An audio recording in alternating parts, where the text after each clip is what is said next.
මේ සතියෙත් ධාතු මනසිකාරයෙන් නිවනට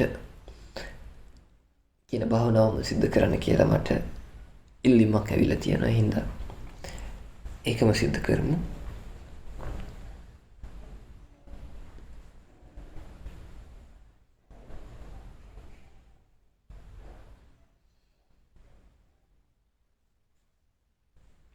බලන්න මේ මුළු ලෝකයේම ස්වභාවයන් 6ක නිර්මාණයක්. මොනවාද ඒ ස්වභාවයන්? මේ ලෝකයේම ජීවි අජීවී සියලු දේ තද ගතියක් තියෙනවා. තද ස්වභාවයක්. කියන්නේ ද්‍රව්‍යමය ස්වභාවයක් තියෙනවා. සොලිඩ් ගතියක්. ඒක පළවෙනි ස්වභාවය. ඔය මේ ලෝකේ ජීවි අජීවී සියල්ල තුල අපිට හම්බ වෙනවා. ලෝකේ තුල තව ස්වභාවයක් තියෙනවා ප්‍රධාන. ඒ තමයි ලෝකේ තුල වැగిරෙන ස්වභාවයක් තියෙනවා.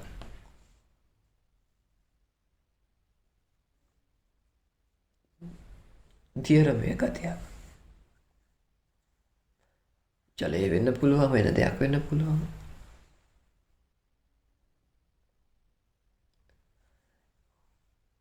ඒ වගේම මේ ලෝකයේ තුල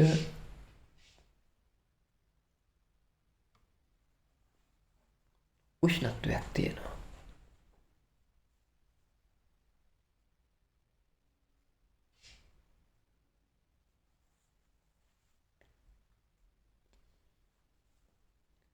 ඒ වගේම මේ ලෝකයේ තුල වායුමය ගතියක්, වායුමය ස්වභාවයකුත් විද්‍යමාන වෙනවා. ඒ වගේම මේ ලෝකයේ තුල අවකාශමය ගතියක්, එහෙම නැත්නම් අවකාශ ස්වභාවයක් විද්‍යමාන වෙනවා. ජීවි අජීවී සියල්ල තුල. ඒ වගේම ජීවි සියල්ල තුල පමණක් මේ ලෝකයේ තුල දැනගන්න ගතියක්, විඥාන ධාතුවක් දැනගන්න ගතියක් විද්‍යමාන වෙනවා.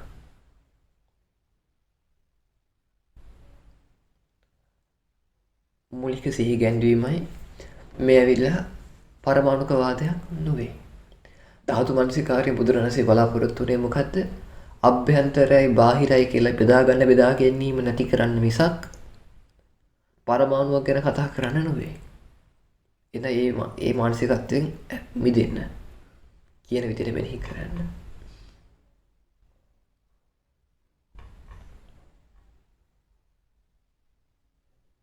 බොහෝ සරලව දකින්න. ස්වභාවයන් 6ක් තියෙනවා. අපිට දකින්න තියෙනවා.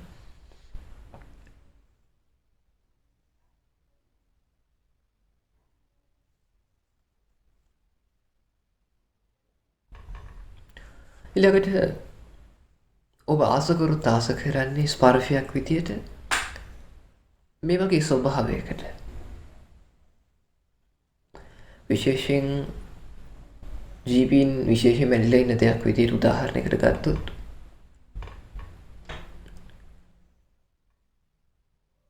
යම් ලිංගික කටයුත්තක් කියලා කියමු. ඒක ගත්තත් ඒක ඇති වෙන්නේ තද ගතියක් දැනෙන්නේ. ඒක දියරමේ ගතියක් දැනේ. ඒක උෂ්ණත්වයක් දැනේ. කායික ස්පර්ශය කියලා ගත්තත් ධාතු ස්වභාවයක් අත්දකින්නේ. එතකොට යමක් ගැන ඇති වෙන තද ගතිය යම්සේද යමකින් ඇති වෙන තද ගතියත් එලෙසේ මෙන්න මේ විදිහට දැකීම තුළ මෙන්න උහිරදී කියන ලද කාරණාවකට පවා ඇති ඇලීම හිතින් දුරු කරගන්න පුළුවන් වෙනවා අපිට. මේක මේ එක සමාන තද ස්වභාවයක්.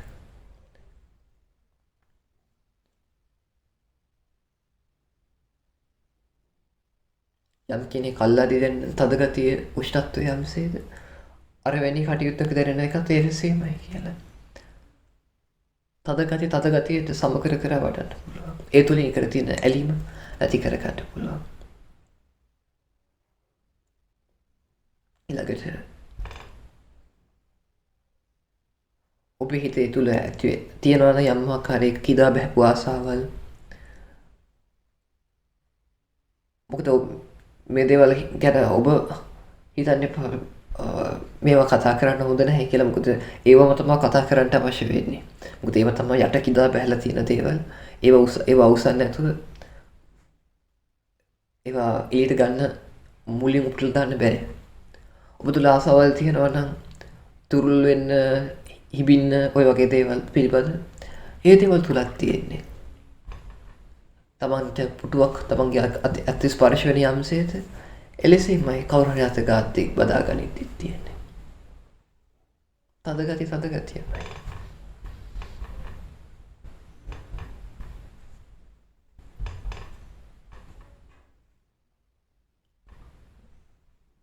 ඊළඟට ඔබ යම් මලක් ස්පර්ශ කරන යම්සේද ඒකකින් දැනෙන තද ගතියමයි. කවුරු හරි ඔබ ඉබිනව නම් තියෙන්නේ. ඒතර එහෙම කියලා විශේෂ දෙයක් නැහැ.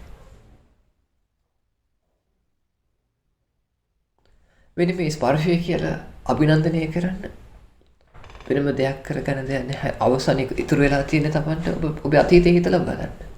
ඉතුරු වෙලා තියෙන එක්ක තද ගතියක අත්දැකීමක්, එක්ක දියරමේ ගතියක අත්දැකීමක්, එක්ක උෂ්ණත්වයක අත්දැකීමක්, එක්ක වායුමය ගතියක අත්දැකීමක්, එක්ක අවකාශයක අත්දැකීමක්, එක්ක දැනීමක්. උතන එහා කිසි දෙයක් නැහැ.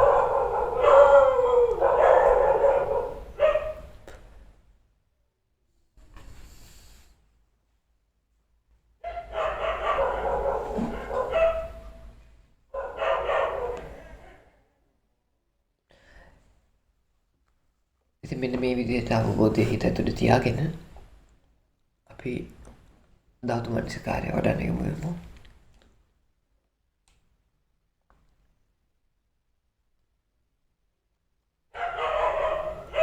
මේ අභ්‍යන්තර පඨවි ධාතුව බාහිර පඨවි ධාතුවට සම කර වඩන්න.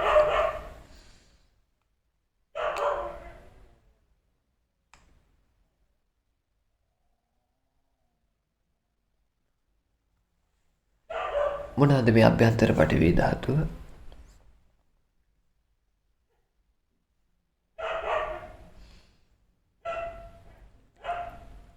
ඔබේ කයේ කෙසියම්සේද බාහිර තියෙන කොසුමිටක කෙසුත් එලෙසේමයි. තද ගතිය සමානයි.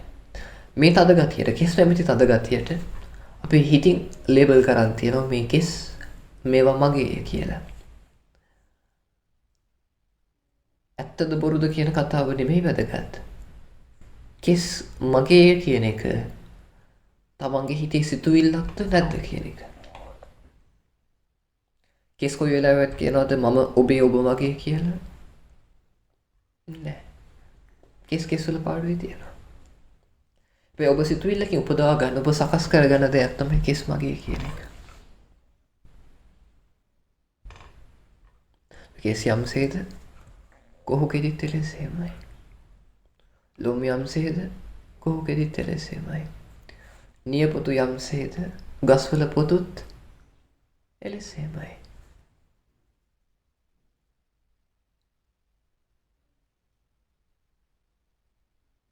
ගස්වල පොතු වලට මම මගේ කියන්නේ, නියපොතු වලට ලේබල් කරනවා මගේ නියපොතු කියලා. තද ගතියෙන් දෙකම සමානයි.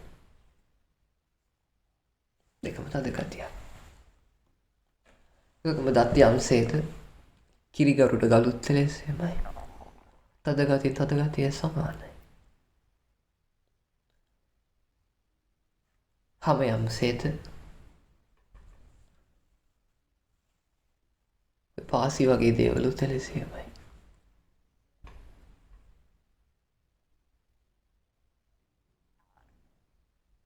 තද ගතිය සමානයි.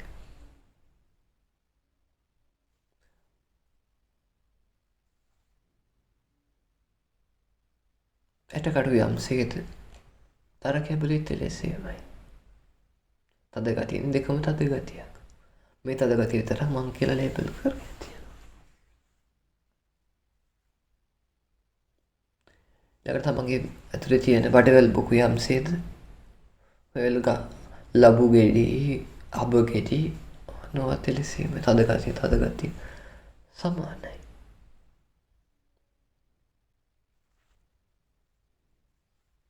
දැන් මේ අවබෝධය වතුරවල බලන්න. තමන්ගේ ෆෝන් එක ගත්තත් තද ගතියක්. ඉස්සරහ තියෙන මේසෙ ගත්තත් තද ගතියක්. තමන්ගේ අත ගත්තත් තද අත යම්සේද මේ මේසෙත් එලෙසේමයි. ගොඩනැගිලිත් එලෙසේමයි. ජනෙල් දොරවල් ඒවත් එලෙසේ. තමන්ගේ වටපිටාවේ තියෙන ගස් ගත්තත් මේවත් තද ගතියක්. පොළොවේ පස් ගත්තත් මේවත් තද ගතියක්. ගල් කඩු වගේ දේවල් ගත්තත් ඒවත් තද ගතියක්. ලයිට් කණු ගත්තත් ඒවත් තද ගතියක්. තමන්ගේ ශරීරයේ තියෙන තද කොටස් යම්සේද මේවත් එලෙසේමයි. තද ගතියෙන් සමානයි. ලෝකෙටම පතුරවන පොඩ. ඒකට මහා මාර්ගය යම්සේද ඒවත් තද ගතියක්. මහා ගොඩනැගිලි යම්සේද ඒවත් තද ගතියක්. ලෝකෙම තියෙන ගස් යම්සේද ඒවත් තද ගතියක්. ඒක අනෙක් මිනිස්සුන්ගේ ශරීරවල ඝන කොටස් යම්සේද ඒවත් තද ගතියක්. තද ගතියෙන් සමානයි. මේ තද ගතිය විතරක් හිතාගෙන තියෙනවා මං මගේ කියලා.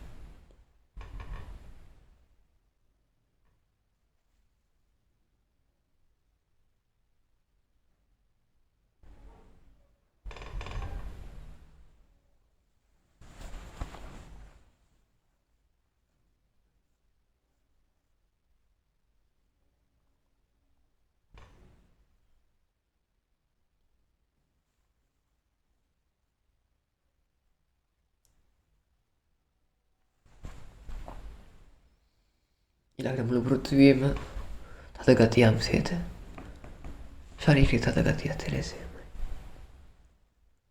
මුළු විශ්වයේම යම්තා ග්‍රහලෝක ඇත්ද ඒවා තද ගතියද ඒවත් එලෙසේමයි.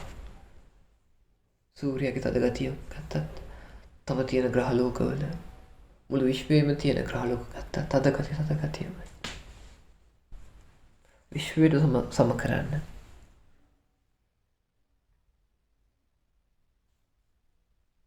ඊළඟට තමන්ගේ ශරීරයේ යම්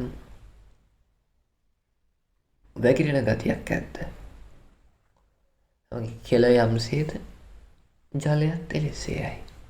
තමන්ගේ ලේ යම්සේද ඔබ බොන කිරි වීදුරුවක් පළතුරු බීම එකක් ඒවත් එලෙසේමයි. දියර ගතිය සමානයි. දියර ගතියමයි. දියර ස්වභාවයක්.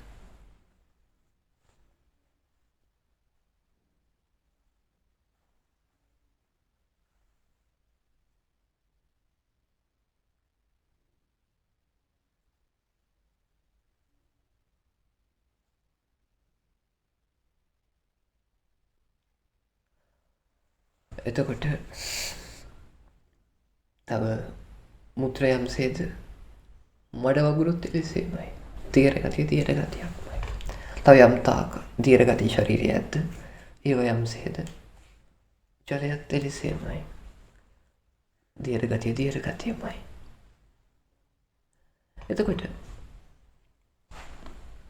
මේ අභ්‍යන්තර දියර ගතිය බාහිර දියර ගතිය සියල්ල සම කර වඩන්න.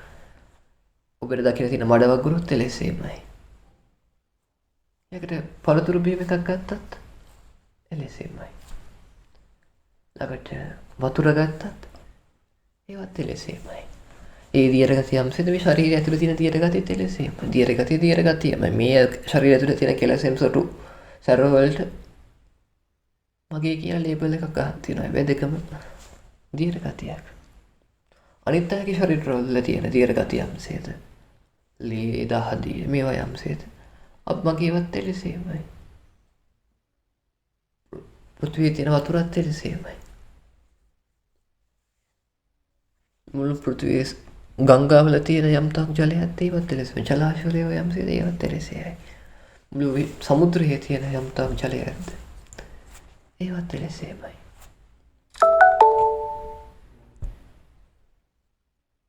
විශ්වයේ තියෙන යම්තාක් ජලය ඇති ග්‍රහලෝක ඇද්ද ඒවයි තියෙන ඒවතිවයින ජීවින් තුළ ඉන්න දියර ගතික් මේ සියල්ල දියර ගතියෙන් සමානයි.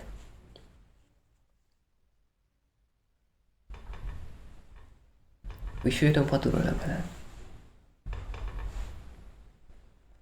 ඊළඟට මේ ශරීරයේ උෂ්ණත්වයක් ඇද්ද? බාහිර ෆෝන් එකක තියෙන උෂ්ණත්වයත් එලෙසේමයි. උෂ්ණත්වය සමානයි.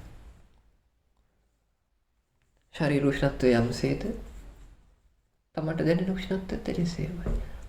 දෙකම උෂ්ණත්වය. මේකට විතරක් මගේ උෂ්ණත්වය කියලා හිතන්න ඉන්නවා. බාහිර පිත්තියක් ස්පර්ශ කරත් ඒ උෂ්ණත්වය යම්සේද අභ්‍යන්තර උෂ්ණත්වයත් එලෙසයි. ගහක උෂ්ණත්වයත් එලෙසේම උෂ්ණත්වයමයි. පාරක මහ පොළොවේ උෂ්ණත්වය කරත් මේ සියල්ල එහෙමයි. පෘථිවියට පතුරවල බලන්න වෙන මනුස්සයෙකුගේ උෂ්ණත්වයක් ගත්තත් මේ උෂ්ණත්වය දෙකම සමානයි.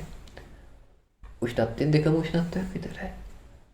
විශ්වයේම යම් තාක් උෂ්ණත්වයක් තියෙනවද? සූර්යාගේ ගත්තත් වෙන විශ්වයේ වෙන ග්‍රහලෝකවල ජීවීන්ගේ ගත්තත් උෂ්ණත්වයමයි.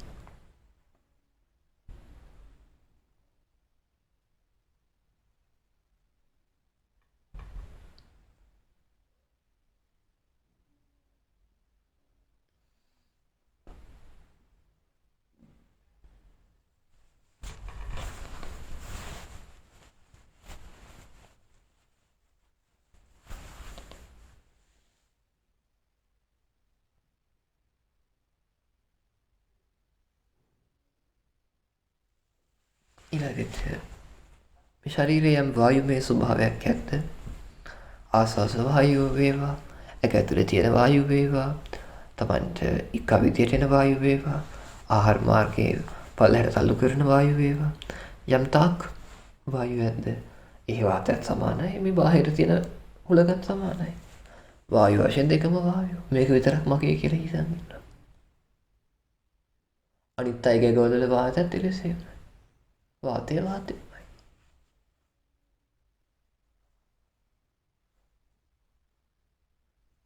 සත්තුන්ගේ ගොල්වල තියෙන වාතයත් එලෙසේමයි. වායු ගොල්ලේ තියෙන වාතයත් එලෙසේමයි. මුළු වායු ගොල්ලේ පෘථිවියටම පතුරවන්න. පෘථිවියම වාතය යම්සේද මේ ඇතුළේ තියෙන වාතයත් එලෙසේමයි. සමාන කර වඩන්න. මුළු විශ්වයේම යම් තාක් ග්‍රහලෝකවල වායු ඇද්ද? ඒ සියලු වායු එලෙසේමයි. වායුමයි.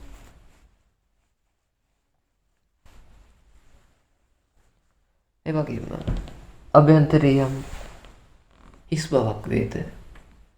නාස් සිදුරු, කටේ සිදුරු, මේ මුත්‍රා බුද්ධ මාර්ගවල සිදුරු, ඊළඟට මේ ආදී සියලු සිදුරු යම්සේද ඒවයි තියෙන අවකාශයක් තියෙන්නේද? ඒ වගේමයි මේ පෘථිවි වායු ගෝලයෙන් පිට තියෙන අවකාශයමයි.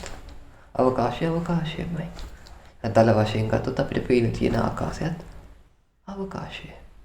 ඔබේ වටපිටාව කාබරේ වටපිටාව ඒකත් අවකාශය. යම්සේද මේ කං සිදුරු නව සිදුරුත් එලෙසේමයි. වෙන කෙනෙක්ගේ ඇගේ තියෙන කං සිදුරු නව සිදුරු ආදී මේ සිදුරු වර්ග ඒවත් යම්සේද මේ අභ්‍යන්තරයේ තියෙන ඒවත් එලෙසේමයි. ලොකු අවබෝධයක් කරන මේක හරියට හිතට දර්ශනය වෙද්දී. අනිත් ඇගේ මේ කනේ සිදුරු නාහි සිදුරු මුත්‍ර මාර්ගවල සිදුරු යම්සේද මේ මගේ තියෙන මේ සිදුරුත් එලෙසේමයි. අවකාශයමයි. මේකට විතරක් මම කියලා ලේබල් එකක් ගහක් තියෙනවා. සත්තුන් කිය යම්සේදීත් එලෙසේමයි. පෘථිවි යම් තාක් තැනක හිටස් තියෙන අවකාශ තියෙනවාද? ඒ සියල්ල එලෙසේමයි.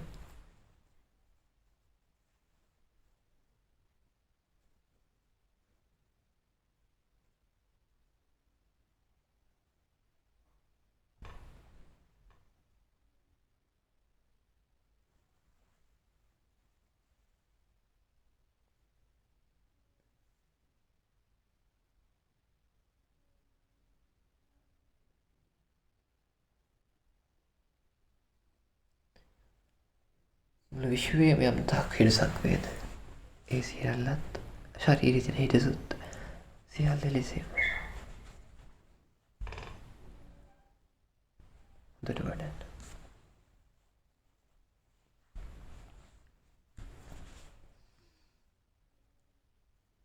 ඒ වගේම කයි යම් දැනගන්න ගතියක් වේද?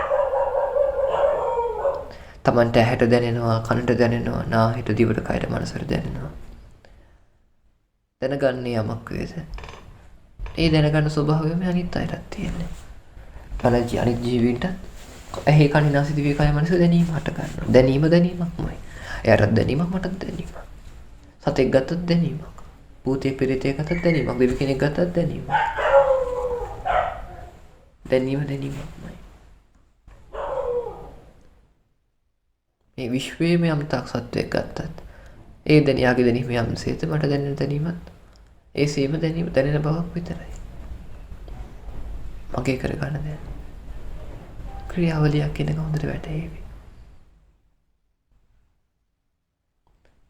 මේ විදිහට වටහා ගනිද්දි මේවෙන් හිත නිදහස් වෙනවා. මේවා හිතට අතහැරී යනවා. යම් කෙනෙක්ට එහෙම හිතට අතහැරී ගියේ නැත්තම් ඒකට කරන උදව්වක් විදිහට අපිට පුළුවන් මෙන්න මේ ධාතු 6 හිතින් ඈඩ් කරලා දාන්න. මේ පඨවි ධාතුව අභ්‍යන්තරේ බාහිරේ සමාන කියලා මම හිතින් මේක මගේ දෙයක් නොවන බව තීරුව හිතින් අතහරිමින් කියලා අතහැරලා දාන්න එක පැත්තකට. මේ දියර ගතියත් මේ දෙකම සමානයි. මම මගේ කියන දෙයක් නෑ අතහරිමින් කියලා අතහැරලා දාන්න තවත් පැත්තකට. නැත්නම් මගේ උෂ්ණත්වය තුළ විශ්වයේ උෂ්ණත්වයත් එසේමයි. අතහරිමින් කියලා අතහැරලා දාන්න. වායුමය ස්වභාවය යම්සේද අභ්‍යන්තර බාහිර සියල්ල එලෙසේමයි. අතහරිමින් කියලා අතහැරලා දාන්න. අභ්‍යන්තර අවකාශයම්සේද බාහිර අවකාශයත් විශ්වයේම අවකාශයත් එලෙසේමයි. මම මගේ කියාගන්න දෙයක් නෑ. අතහරිමින් කියලා අතහැරලා දාන්න. මට දැනෙන දැනීම යම්සේද අනිත් අයගේ දැනීමුත් එලෙසේමයි. දැනීම මම මගේ කියාගන්න දෙයක් නෑ කියලා අතහරිමින් කියලා අතහැරලා දාන්න. ධාතු 6 පැත්තකට ඉතින් අතහැරලා දාපු තැන හිතේ යම් ආකාරයක හිස් බවක් දැනෙවි.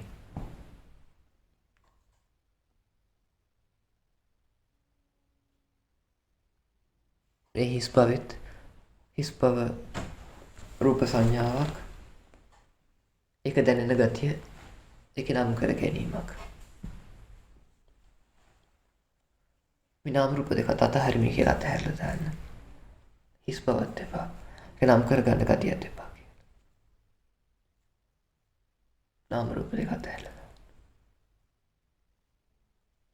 දැන් ඒක දැනෙන ගතිය තියෙනවා. හිස් බව දැනෙන ගතියක්. ශුන්‍යතාවය.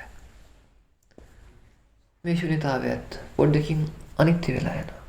දැන් මේ ශුන්‍යතාවයට මම කිව්වට මේක පොඩ්ඩක් අයින් වෙලා ගියට පස්සේ මම වෙන්නේ කවුද? මම වෙනස් වෙන්න බෑ. මේ ශුන්‍යතාවයේ හිස් බවත් අනිත්‍යයි. මේකත් අනාත්මයි. මෙයත් අතහරින්න කියලා ඉතින් අතහැරලා දාන්න.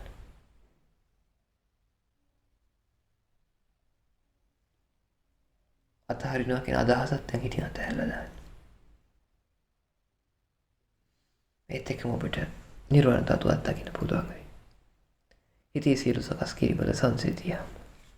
පංචස්කන්ධය අතහැර දැමීම. ආසාවේ නැවැත්ම. විරාගී බව. පවතිනවා කියන සංකල්පේ නැවැත්ම. එනම් නිවන නිවී යාම. ඒ මාර්ගඵලලාභීනේ අයට අනුරූපීව නිවන අත්දකින්න. මෙසේ භාවනාව දිගට කරගෙන යන්න. පුළුවන් තරම් උත්සාහවත් වෙන්න. හිත නැවත දේවල් කරලා ගන්න. දුත් නැවත නාම රූප දෙක අර තේරුම් අරගෙන අයින් කරලා හිස් බවට වෙමිලා හිස් බවට නැවත නිවනටපත් වෙලා නිවන තුලම වාසය කරන්න උත්සාහවත් වෙන්න. හිස් බව අතහැර ගන්න බැරි නම් හිස් බව තුල හිත පුළුවන් වෙලා රඳව ගන්න උත්සාහවත් වෙන්න.